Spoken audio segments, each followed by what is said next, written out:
नमस्कार, मैं संदीप तिवारी। यह डीआईएसओ है और डीआईएसओ पेट एग्जाम स्पेशल चलाया जा रहा है। प्रतिदिन शाम को 8 बजे मेरे साथ आप डीआईएसओ कवर करते हैं, जिसमें हम आपको एक डीआई जो कि अभी तक के हुए सभी एग्जाम से रिलेटेड करा रहे हैं और इसकी टोटल यहां पर ऐसे समझ कर चलिएगा कि एक कारण ही यही है क्योंकि ये जो आपका पेपर है पेट, ये कभी भी किसी स्तर की कोई भी डीआई आपको प्रोवाइड कर सकता है।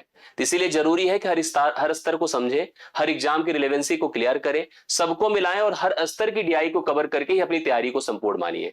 मैं ऐसे ही प्रयास कर रहा हूं जिसमें अधिकतम स्थिति में विविधता हो, पैटर्न में बदलाव हो, पैटर्न का सब कुछ कॉम्बिनेशन हो, मतलब हर तरह का पैटर्न आपको प्राप्त हो सके। मेरी कोशिश यही है और प्रयास मेरा सार्थक ही जाएगा, मुझे इतना पूर्ण विश्वास है और मुझे ये भी लगता है कि आप लोग भी प्रयासों में मेरे साथ शामिल हैं और आपका भी एप्रिसिएशन हमें मिल रहा है। आप सभी लोग से बस इतनी ही रिक्वेस्ट रहती है कि वीडियो को लाइक कर दिया करिए, शेयर कर दिया करिए, चैनल पर अगर नए हैं तो सब्सक्राइब कर लिया करिए। डिस्क्रिप्शन में टेलीग्राम ग्रुप है, उसको भी ज्वाइन कर लीजिए, जिससे कि हम आपको पीडीएफ दे सके, जिससे हम आपको क्लासेस की सूचनाएं दे सके और सभी अपडेट्स दे सके जो आपके लिए जरूरी हो। तो बस अब आपकी शुभकामनाओं के साथ, विशेष के साथ हम शुरू करते हैं। पहले सवाल पर आते हैं। आज की यह जो डीआई है आईबीपीएस आरआरबी क्लर्क एग्जाम की है, 2024 की लेटेस्ट हम ले रहे हैं। मेमोरी बेस्ड पेपर था, ये 10 अगस्त 2024 का पहला शिफ्ट हुआ था, उसी की डीआई को हमने यहां पर लिया है। मुझे अच्छा लगा, मुझे पैटर्न रिलेटेड लगा, इसलिए मैंने कहा कि इसको हम कवर कराते हैं। पहले सवाल को आप लोग ध्यान से देखिएगा क्या कहता है। ये कहता है नीचे दी गई तालिका, क्योंकि टेबल की इंपॉर्टेंस आपके यहाँ लाइन डायग्राम की इंपॉर्टेंस है, उसी आधार पर मैंने सवालों का सिलेक्शन भी किया है। नीचे दी गई तालिका तीन अलग अलग महीने देखिए यहां मेंशन भी है, जनवरी फरवरी और मार्च, करेक्ट है। जनवरी फरवरी मार्च मेंशन है। दुकानदार पी, एक दुकानदार पी है, उसके द्वारा तीन अलग अलग वस्तु, एक तो लैपटॉप है, दूसरा मोबाइल है, तीसरा कैमरे है, इसको जो बेचा है उसकी कुल संख्या को दर्शाता है। तालिका का ध्यान पूर्वक अध्ययन करें और उत्तर दें। मतलब मुझे देख करके बहुत भयभीत कराने वाला सिस्टम नहीं लग रहा है, लेकिन नंबर्स में कुछ कंफ्यूजन आएंगे, सवाल के पूछे जाने की स्थिति में कुछ कंफ्यूजन आएंगे। इन सब को मिला जुला करके हम इसको सही से समझते हैं और अप्लाई करते हैं। आइए सवाल नंबर 1 पर चलते, देखिए क्या कहता है सवाल। प्लीज सभी लोग ध्यान से पढ़िएगा, करने की कोशिश करिएगा।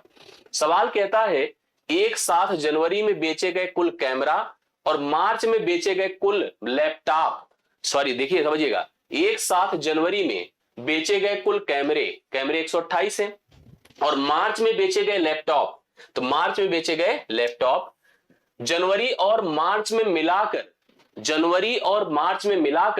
बेचे गए कुल मोबाइल, जनवरी और मार्च में मिलाकर बेचे गए कुल मोबाइल, मतलब इनको अलग कर लीजिए, ऐसे का लगभग कितना परसेंट है। तो पहली चीज तो आपको क्या करना चाहिए पता है, पहली चीज आप इनको दोनों को जोड़ लीजिए। ये देखिए जोड़ कर रखिए, 128 है और कितना बताओ 132 है।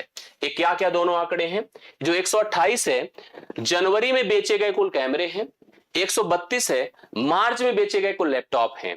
इस वैल्यू को मुझे परसेंट बनाना है, किसका बनाना है, एक साथ पढ़िएगा, जनवरी और मार्च में बेचे गए कुल मोबाइल की संख्या अगर आप कैलकुलेट करेंगे तो आपको कितनी मिलने वाली पता है, 6 4 10 5 4 9 1 10 2 1 1 2 1 3, 300 है। कितनी है, 300 है। मतलब ये जो आंकड़ा है इस आंकड़े का कितना परसेंट है, इसको भी तो जोड़ कर रखिए, 8 2 10 3 2 5 1 6, ये आपका 260 है। 128 और 132 260 है। यह वैल्यू इस 300 का कितना परसेंट है, इसको करने के लिए क्या करना होगा, हम थोड़ा आसान करते हैं, 0 0 से खत्म करते हैं, 2 से और करिए 13 हो जाएगा, 2 से इसको डिवाइड करिए 15 हो जाएगा। मतलब यह 13 है, जिसको परसेंट में कन्वर्ट करना है, गुणा 100 कर दें, बटे आप 15 कर दें। 5 या 15 है, 5 बीस हम में 100 है, 13 दूना 26 है, 26 का मतलब आप 260 कर दें, बटा आप 3 कर दें, 3 8 24 है, 2 0, 3 छंगे 18 है, फिर से आपका 3 छंगे 86.6 समथिंग करके जा रहा है। तो मैं इसके लिए सबसे प्रिफर्ड और रिलेटेड जो हमारे पास रिलेवेंट है वो डी है, 87% को मैं राइट सोल्यूशन मानूंगा। 86.6667 आप लिख सकते हैं, 87%, और यही सवाल का राइट सोल्यूशन आपकी तरफ हम दे रहे हैं, आपको प्रोवाइड करें। आप सभी लोग ध्यान से देखिएगा, कंफर्म करिएगा, समझ में आ रहा है कि नहीं आ रहा मुझे बताइएगा। सवाल अगला क्या कहता है, यदि फरवरी में आर द्वारा, देखो आर का कहीं यहां कोई सिस्टम है नहीं, एक नई आंकड़ा, नया मान आर आ रहा है। आर कोई दूसरा दुकानदार है, समझिए यहां तो हम एक ही दुकानदार को टारगेट कर रहे हैं, पी, समझ रहे हैं? नहीं, यहां पर एक चीज है, देखिए लिखा है। अब मतलब जैसे हम लोगों को जो जानकारी दी थी उस जानकारी में तो केवल एक ही दुकानदार की जिक्र हुआ था, पी, आर का कोई नामो निशान नहीं था। बट आर को पी से रिलेट कर देगा तो आर भी अस्तित्व में आ जाएगा। कह रहा है फरवरी में आर द्वारा बेचे गए कुल लैपटॉप, ये दुकानदार का नाम है, और यह फरवरी महीने में लैपटॉप बेचता है। क्या बेचता है? लैपटॉप बेचता है। आइए पढ़ते चलिएगा। पी की तुलना में 40% अधिक है, मतलब पी की तुलना में जो पी ने फरवरी महीने में लैपटॉप बेचे थे उससे 40% ज्यादा है। और सबसे अच्छी बात यहां आंकड़ा 100 है, 100 पर चाहे जितना परसेंट हम बढ़ा दें उतना ही सीधा सीधा जुड़ जाएगा। अगर मैं इसमें 40% बढ़ाता हूं तो इसकी वैल्यू 140 हो जाएगी। फरवरी में पी ने 100 लैपटॉप बेचे थे, तो आर फरवरी में लैपटॉप जो बेचेगा उसकी संख्या 140 हो जाएगी। कितना हो जाएगी बताओ? 140 हो जाएगी। यहां तक हम समझ गए। उसी महीने में आर द्वारा बेचे गए कुल मोबाइल फोन पी की तुलना में 25% अधिक है। देखो ये तो लैपटॉप तो 40% ज्यादा है, और इसी आर ने मोबाइल भी बेचा है। इसी आर ने जैसे यहां लैपटॉप बेचा ऐसे मोबाइल भी बेचा है, और जो मोबाइल बेचा है वो पी की तुलना में 25% ज्यादा है। तो पी ने फरवरी महीने में मोबाइल कितना बेचा है? 120 बेचा है। इसमें अगर मैं 25% बढ़ा देता हूं, इसमें अगर मैं 25% बढ़ाता हूं तो कितना हो जाएगा बताइए? 25% 1/4 होता है, आप सबको पता है 25% भैया 1/4 होता है। 1/4 अगर हम करेंगे 30 आएगा, मतलब एक प्रकार से 30 बढ़ेगा। 30 बढ़ने का मतलब 150 हो जाएगा। ठीक है, 150 हो गया। जिसने कितना मोबाइल बेचा था बोलिए? लैपटॉप तो बेचा था 140, और मोबाइल बेचा था आपका, टोटल मोबाइल कितना बेचा है? मोबाइल 150 बेचा है। करेक्ट है, ये हो गई जानकारी।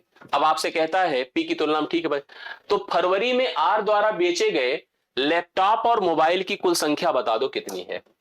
लैपटॉप और मोबाइल की संख्या 140 प्लस 150, मतलब ये कुल मिला के 290 हो गई। 290 ऑप्शन नंबर देखिए यहां पर बी में है, यही उत्तर है। मतलब आपको सबसे पहले पी को टारगेट करना था। पी को टारगेट करना था, देखिए ऐसे टारगेट करना था कि पी ने फरवरी माह में लैपटॉप बेचे थे 100, इसको बढ़ा दीजिए 140, 40% बढ़ा दीजिए, तो आप लिख सकते हैं 140/100। ऐसे इसने मोबाइल बेचे थे 120, 120 को आप यहां पर 25% बढ़ा दे 125/100। यही हल करने से आपका 290 आएगा, जो मैंने अलग अलग करके किया था। बाकी आपको इस सवाल का पैटर्न समझ में आया होगा। ये किसकी बात हो गई? आर की बात हो गई। आर ने फरवरी महीने में कितने मोबाइल और लैपटॉप बेचे हैं उसकी संख्या हमने कैलकुलेट कर डाली। करेक्ट है, आगे बढ़ता हूं। मार्च में बेची गई सभी 3 वस्तुएं, मार्च महीना है और सभी 3 वस्तुएं, ये तीनों वस्तुएं देखिए हमने ले लिया, सभी 3 वस्तुओं तथा जनवरी और फरवरी में मिलाकर बेचे गए कुल कैमरे, जनवरी और फरवरी में कुल कितने कैमरे बेचे गए? ये बेचे गए, ठीक है, के बीच अंतर ज्ञात करो। पहले इन तीनों को जोड़िए, देखिए कितना आता है। 132, 144, 180, ये हो गया 300। पहले जोड़ के ऐसे देखिए, हम ऐसे जोड़ते हैं भाई, तीनों को जोड़ा तो कितना आ रहा है बताएं? सबसे पहले लिखा हमने 300, इसके बाद कितना है? 80, 40, 120, 120, 30, 150, 150 हो गया, 4 2 6 हो गया, ये हो गया 456। कितना हो गया? 456। एक बार जोड़ना चाहे जोड़िए, 4 2 6, 4 3 7 8 15 की 5 हासिल 1, और 456 हो गया। इधर इन दोनों की बात किया जाए, देखिए ये दोनों जुड़कर कितने आ रहे हैं, इनका एडिशन देखिए टोटल कितना हो रहा है? 8 4 12 है, 2 2 4 1 5 है, 1 1 2 है, 252 है। दोनों का डिफरेंस हमको निकालना है कि दोनों में कितने का फर्क है, तो आपको कैलकुलेट करना है डिफरेंस। देखिए सभी लोग, 456 और 456 से आप घटा दो 252, ठीक है, 6 से 2 4 होता है, 5 से 5 0 और 2, 204 यहां पर आ रहा होगा। ई ऑप्शन इस सवाल के लिए राइट सोल्यूशन है। 204 का डिफरेंस आपको देखने को मिल रहा है। ई ऑप्शन आप प्लीज लगाइए, करेक्ट है ना? यस। अगले सवाल पर आइए। मार्च में बेचे गए कुल मोबाइल, मार्च में बेचे गए कुल मोबाइल देखो कितने हैं? मार्च में कितने मोबाइल बेचे गए? सभी ने, मतलब प्रत्येक, मतलब उसने, एक सेकेंड, मार्च में बेचे गए कुल मोबाइल 144 है। करेक्ट है। एक साथ फरवरी में बेचे गए कुल मोबाइल और जनवरी में बेचे गए कुल लैपटॉप से अनुपात बताना है। देखिए मार्च में बेचे गए कुल मोबाइलों का मैंने 144 अलग कर दिया। एक साथ फरवरी महीने में चलो बेचे गए कुल मोबाइल और लैपटॉप, बेचे गए कुल मोबाइल को यहां लिख लेते हैं, ठीक है, ऐसे बना देते हैं। इसको अलग करे रहिएगा, देखिए इसको अलग करे रहिए, 144 एकदम अलग कर दीजिएगा। फरवरी में एक साथ बेचे गए कुल मोबाइलों और जनवरी में बेचे गए कुल लैपटॉप, इन दोनों के साथ इसका अनुपात बताना है। पहले इनको जोड़ लीजिए, ये आएगा 280। अब आपको 144 अलग रखना है, ठीक है, 144 अलग रख लीजिएगा और रेशियो बनाइए 280 के साथ। करेक्ट है, 144 का रेशियो बनाना है 280 के साथ। तो कितने से जा रहा है देखिए, 12 बराबर में 144 होता है, 12 दूना 24, 24 नहीं 12 से नहीं कटेगा, ठीक है, 8 से काटिए, 8 1 के 8, 8 अट्ठे 64, 18 अट्ठे 144, 8 तिरिक 24, 8 पंचे 40, ठीक है, 1835 आ रहा है। तो 1835 देखिए आपको पहले ही ऑप्शन में इसका राइट सोल्यूशन दिख रहा है, ये ऑप्शन इस सवाल के लिए करेक्ट आंसर हो जाएगा। ठीक, देखिए अब आइए अगली डीआई पर चलते हैं जो उसी शिफ्ट में एक और पूछी गई थी। ये लाइन डायग्राम है और आपको जैसे मैंने कहा था कि दो ही डीआई बहुत ही महत्वपूर्ण होती है आपकी परीक्षा में, एक तो आपकी टेबल और दूसरा लाइन डायग्राम। ये दोनों का अपना इंपॉर्टेंस है, दोनों हर सेट में आपको देखने को मिलेंगे, ये समझ लीजिएगा। ये जैसे ये सवाल था, कहा है नीचे दिया गया रेखा आलेख, मतलब जो आपका लाइन डायग्राम है, 4 अलग अलग राज्यों में शहरों और गांवों की कुल संख्या को दर्शाता है। 4 अलग अलग राज्य हैं जिसमें कितने शहर हैं कितने गांव हैं, इसको प्रेजेंट करता है। आंकड़ों को ध्यानपूर्वक पढ़िए और प्रश्नों का उत्तर दीजिए। राज्यों की बात करें, राज्य है पी, राज्य है क्यू, राज्य है आर, राज्य है यस। शहर को प्रेजेंट किया गया है ग्रीन कलर वाली लाइन से, आप देख पा रहे हैं यहां पर, ये राज्य को प्रेजेंट, शहर को प्रेजेंट कर रहा है, और जो रेड कलर की लाइन है ये प्रेजेंट कर रही है इस गांव को। जैसे अगर हम बात करें यहां पर राज्य पी की बात करें, तो राज्य पी में कुल शहरों की संख्या 200 है। गांव को अगर समझेंगे तो गांव देखिए कहां पर है, यहां पर अगर इसकी बात हम लोग करते हैं तो यहां पर वैल्यू पहुंची है। और इस संख्या को अगर काउंट करना देखो कैसे होगा, ये 300 है और ये 400 है, 1 2 3 4, 4 का डिफरेंस है तो 25 बढ़ेगा, मतलब यह 325 होगा। यह आंकड़ा अगर देखा जाए 325, 350, 375, 400, इसी तरह से 25 बढ़ाया गया है। और इसको कभी कहीं प्रेजेंट किया जाता है और नहीं प्रेजेंट करता है तो आपको अपने हिसाब से बताना पड़ता है। अब जैसे देखिए सवालों पर चलते हैं। सवाल क्या कहता है, यदि यक्स में कुल गांव, अब यहां कोई यक्स स्टेट तो है नहीं, बट इसने एक डिफरेंट स्टेट यक्स की बात कर ली, यक्स स्टेट। इसने कहा पी में कुल शहरों से, अब समझिएगा जो यक्स के गांव हैं, यक्स के जो गांव हैं उन गांव की आबादी की बात कर रहा है, लेकिन उस गांव की आबादी की तुलना पी के कुल शहरों से कर रहा है। तो पी राज्य हम लोग देख रहे हैं यहां पर, और पी राज्य में अगर शहरों की बात करा जाए तो 200 है। करेक्ट है। अब 200 का 20% हम ऐड करते हैं, 200 से 20% हम बढ़ाते हैं, तो 20% कितना होता है, 1/5, मतलब 5 में 1 जोड़ करके कितना होगा, 6, 6/5 कर दे, 5 चौके 20 होता है, 6 चौके 24, 240 होगा। मतलब अगर हम यक्स के गांव की बात करें 240 गांव हैं। करेक्ट है। अब हम आगे बढ़ते हैं, यक्स के कुल शहरों की बात करते हैं। यक्स के कुल क्या बात करते हैं, शहरों की बात करते हैं। यक्स के जो शहर हैं आर में कुल शहरों से 60% ज्यादा हैं। तो आर के शहर कितने हैं बताओ। यहां पर एक चीज ध्यान दीजिएगा, पी के शहरों से कंपेयर किया था, यक्स के गांव को पी के शहरों से कंपेयर किया था, और यक्स के शहरों को आर के शहरों से कंपेयर कर रहा है। तो आर ए है, शहरों की बात करो तो यहां पर यह आंकड़ा है, और इस आंकड़े को अगर आप प्रॉपर देखेंगे तो कितना है पता है, ये 100 है और ये आपका 200 है। तो 200 देखो कहां पर, उसके ऊपर चलिए, देखिए ये 100 है, ये आपका 125 होगा, 150 होगा, यह आंकड़ा 150 है। 150 से 60% ज्यादा है, तो 60% को 3/5 कहते हैं। 5 में 3 जोड़ करके कितना हो जाएगा बताइए, 150 से आप क्या कर दीजिए 8 कर दो, क्योंकि जोड़ रहा है 5 3 8 बटे आप 5 कर दे, 5 से इसको डिवाइड कर दे, 30 होता है, 30 अट्ठे 240, ये भी 240 हो रहा है। तो यहां पर शहरों की संख्या भी 240 हो रही है, गांव की संख्या भी 240 थी। दोनों को अगर हम जोड़ देते हैं तो यही सवाल आपसे पूछा है। तो यक्स में कुल शहर और गांव की संख्या बतानी है, जो कि 240 और 240 मिलकर के कितनी हो जाएगी, 480 हो जाएगी। ऑप्शन नंबर सी इस सवाल के लिए राइट सोल्यूशन हो जाएगा। इस बात का विशेष ध्यान रखिएगा और कैलकुलेशन पर बिल्कुल फोकस करिएगा। यस में कुल शहर, देखो यस यहां पर है अपने पास, ठीक है, और शहरों की बात करें, ये शहर है, सिंपली लिखा है 200 था, 225, 250, यहां पर शहरों की संख्या 250 है। पी और यस में मिलाकर कुल गांवों से, पी की तरफ चलते हैं और यस की तरफ चलते हैं, पी और यस। तो पी के गांव कितने हैं, पी के गांव कुल आपको 325 दिए गए हैं। करेक्ट है, पी के गांव 325 दिए गए हैं। यस में कुल कितने गांव हैं, यहां पर देख लीजिए आप लोगों को 75 दिखेंगे, क्योंकि जीरो से यहां पर चाहते हैं 100 पर, 100 से 25 का डिफरेंस है, 25 75 हो गया। तो इसका मतलब है अगर इस गांव को और इस गांव को जोड़ लीजिए, इन दोनों को जोड़िए, कितना होता है, 400 आएगा, 400 आएगा। और यस में कुल कितने शहर थे, 250 थे। तो कह रहा है जो 250 है, ये जो 250 है, इन 400 का कितना परसेंट है? तो मैंने लिखा 250, गुणा हमने कर दिया 100, बटा आपने कर दिया कितना बताएं 400। ये देखिए 0 0 खत्म हो गया, 4 से भाग करिए, 4 छंगे 24 होता है, 4 दूना 8 होता है, 4 पंचे 20 है, 62.5। देखिए यहां पर आपसे जैसे कहा है उसको पढ़िएगा। यस के कुल शहर, यस के कुल शहर हमने देखा तो कितने आ रहे 250। पी और यस में मिलाकर कुल गांवों से अच्छा कितने परसेंट कम है, ये नहीं पूछा कितने परसेंट है। कम का सेंस अगर करना है तो आप समझ लीजिएगा, इसके गांवों की संख्या 250 है, करेक्ट है। और यहां पर जो दोनों इन शहरों की बात की थी, यस के कुल शहर है, सॉरी यस के कुल शहर है, यस में कुल कितने शहर हैं आप देख पा रहे 250। पी और यस में जो गांव है टोटल मिलाकर अगर देखा जाए तो इनकी संख्या आई है 400। अब आपसे पूछ रहा कितने प्रतिशत कम है, तो कम के लिए अगर चाहो थोड़ा एक स्टेप यहां शॉर्ट कर सकते हो, 5 पचे 25 कर दीजिए, 5 अठे 40 कर दीजिए। 8 से 5 है मतलब 3 कम है, किससे कम है 8 से, तो 3 गुणे 100 बटे आप कितना कर दीजिए 8 कर दीजिए। 4 दूना 8 है, 4 25 बार 100 है, 25 यहाँ 75 है, 75 बटे आप 2 करिए, 37.5% कम है। तो 37.5% कहां पर है, सी ऑप्शन में इसका राइट सोल्यूशन आपको दिया है। आप लोग प्रॉपर इसका उत्तर कर सकते हैं, आंसर लगा सकते हैं। आशा करता हूं ये भी समझ में सबको आया होगा। नेक्स्ट क्वेश्चन पर आओ। क्यू में शहरों और क्यू में शहरों और गांवों की औसत संख्या बताओ।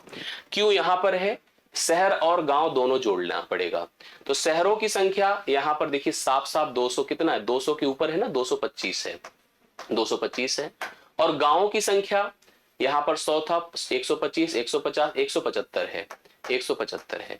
अगर औसत करना है तो योग बटा संख्या करना होगा, 201 300 मतलब जुड़ करके 400 हो जाएगा, ठीक है, 5 5 10 400 हो गया। 400 बटा आप 2 करिए, क्योंकि 2 ही शहर और गांव 2 की बात कर रहा है, 2 से डिवाइड कर दिए 200 आएगा। तो 200 इसका राइट सोल्यूशन होगा, जो डी ऑप्शन में आपको देखने को मिल रहा है। आप सभी लोग इसका उत्तर एकदम एग्जैक्टली बता सकते हैं, ठीक है। नेक्स्ट क्वेश्चन पर आइए। आर में कुल गांवों का आर और यस में मिलाकर कुल शहरों से अनुपात क्या है। तो आर में कितने गांव हैं, आर में गांवों की संख्या देखो ए है, 100 से इसमें बढ़ा तो 125 है। तो आर में कुल गांव कितने हैं पता है, आर में जो गांव आए हैं 125 आए हैं। आर तथा यस में मिलाकर जो शहर हैं, आर तथा यस में मिलाकर जो शहर हैं, आर में शहर कितने हैं बताओ। आर में शहरों की बात करो तो 150 है, ठीक, 150 कर दीजिए, प्लस यस में शहरों की बात करें तो कितना है, ये 200, 225, 250 है, 250 जोड़ने पर कितना है 400। इनका रेशियो बनाना है, 125 कर दो और 400 कर दें। एक काटे 5 से करिए 25 बार, 5 अठे 40 इतना होता है, 5 पचे 25, 5 16 बार, तो 5:16 है, जो कि ऑप्शन नंबर आपको ई में दिया हुआ है। 5:16 इस सवाल के लिए राइट सोल्यूशन हो जाएगा, ठीक है। आगे देखता हूं नेक्स्ट इसमें और क्या बचा है, एक सवाल और है, देखिए इसको कंप्लीट करिए। पी और क्यू में मिलाकर गांवों की कुल संख्या बता दो। पी में कुल कितने गांव हैं, 300, 325 कर दीजिए यहां पर, और क्यू के कुल गांव देखिए यहां पर ए इतने हैं, ए 100 था ना तो 175 हो गए, दोनों को जोड़ दीजिए, यहां पर कितना हो जाएगा, ये 500 हो जाएगा। टोटल ऐड होकर के गांवों की संख्या कितनी आ रही है, 500 है, जो कि ऑप्शन नंबर ए में आपको दिया है। आप लोग इसका उत्तर बता सकते हैं। ए आपको आईबीपीएस की डीआई मैंने कराई, और मेरी कोशिश रहेगी कम समय में ज्यादा आप कर सके, इसलिए इस डीआई शो को जरूर करें। इसमें आप मिनिमम टाइम में मैक्सिमम यूटिलाइजेशन इसका कर सकते हैं, और अच्छी अच्छी डीआई, अलग अलग एग्जाम पैटर्न की डीआई आप जरूर फेस करेंगे। ये आपके लिए काफी बेनिफिशियल रहेगी। जो पीओ की डीआई है, ये तो आरआरबी क्लर्क की साइड डीआई है, जो पीओ की डीआई है वो अस्त्री होगी, हम उसको कवर करेंगे। हालांकि ये भी कम नहीं है, इसको भी आप रियलाइज करिए और इसको अपने एग्जाम में उपयोग करिए। अभी के लिए मेरी तरफ से इतना ही। पीडीएफ के लिए फिर मैं कहूंगा डिस्क्रिप्शन में टेलीग्राम ग्रुप है, उसको ज्वाइन करें, जहां पीडीएफ मिलेगा। ऐसे रेगुलर रहें, कनेक्ट रहें और पढ़ते रहें ईमानदारी से, इन सब का फायदा आपको जरूर देखने को मिलेगा। अभी के लिए मेरी तरफ से इतना ही, बहुत बहुत धन्यवाद, थैंक यू सो मच। मिलता हूं अगली क्लास में, धन्यवाद।